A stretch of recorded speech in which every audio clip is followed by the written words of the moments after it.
Hello viewers, আসসালামু আলাইকুম। Welcome back to my channel. সবাইকে স্বাগত জানাচ্ছি আমার আজকের পর্বে।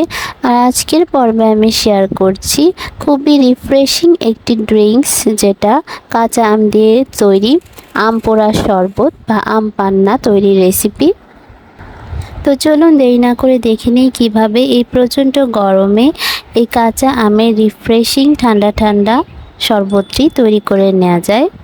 আপনারা যদি আমার চ্যানেলে নতুন হয়ে থাকেন, প্লিজ আমার চ্যানেলটি সাবস্ক্রাইব করে দিবেন। আম পোড়া শরবত বা আম পান্না তৈরির জন্য এখানে আমি গ্যাসের চুলায় দুটি আম ভালোভাবে ধুয়ে এখন গ্যাসের চুলাটা অন করে পুড়িয়ে নিব। আপনারা চাইলে আমগুলো না পুড়িয়ে সেদ্ধ করেও কিন্তু এই শরবতটি বানাতে পারেন, তবে পোড়ালে এটার ফ্লেভারটা একটু অন্যরকম আসে আর খেতেও ভালো লাগে। তো আমি একেবারে লো মিডিয়াম হিটে সময় নিয়ে আমগুলো পুড়িয়ে নিচ্ছি। খুব বেশি সময় লাগেনি আমার আমগুলো পোড়াতে, প্রায় 10 থেকে 15 মিনিটের মধ্যে আমগুলো আমার ভালোভাবে সিদ্ধ হয়ে গেছে। আমগুলো পুরোপুরি সেদ্ধ হয়ে গেছে। এখন আমি নামিয়ে ঠান্ডা করে আমের ছিলকাগুলো ছাড়িয়ে নিচ্ছি। এরপর আমি হাতের সাহায্যে আমগুলো ভালোভাবে চটকে নিচ্ছি। এই পর্যায়ে চাইলে আপনারা ব্লেন্ডার ইউজ করতে পারেন বা চালনি দিয়েও চেলে নিতে পারেন। আমি হাত দিয়েই ভালোভাবে চটকে নিচ্ছি।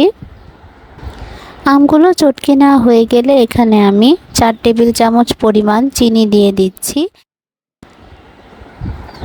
মিষ্টিটা আপনারা আপনাদের টেস্ট অনুযায়ী কম বেশি করে অ্যাড করে নেবেন। এখন দিয়ে দিচ্ছি আমি হাফ চা চামচের কম লবণ, দিয়ে দিচ্ছি হাফ চা চামচের কম শুকনা মরিচের গুঁড়া, আর এখানে দিয়ে দিচ্ছি আমি হাফ চা চামচ পরিমাণ বিট লবণ।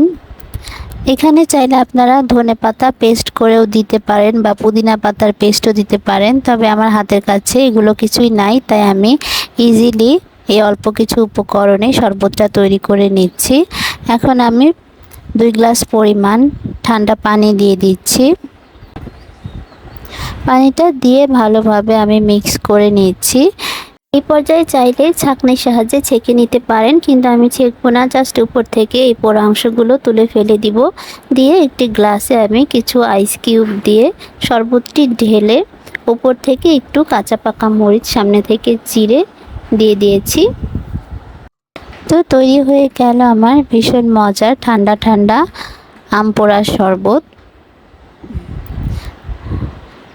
এই গরমের সিজনে কাঁচা আমের এরকম শরবত খুবই রিফ্রেশিং এবং খুবই মজাদার হয়ে থাকে। চাইলে আপনারা ট্রাই করে দেখতে পারেন, আশা করছি ভালো লাগবে। তো ভিডিওটি ভালো লেগে থাকলে একটি লাইক করে দিবেন এবং আমার চ্যানেলটি সাবস্ক্রাইব করে চ্যানেলের পাশেই থাকবেন। সবাই খুব বেশি ভালো থাকবেন। আজকে এখানেই বিদায় নিচ্ছি। আল্লাহ হাফেজ।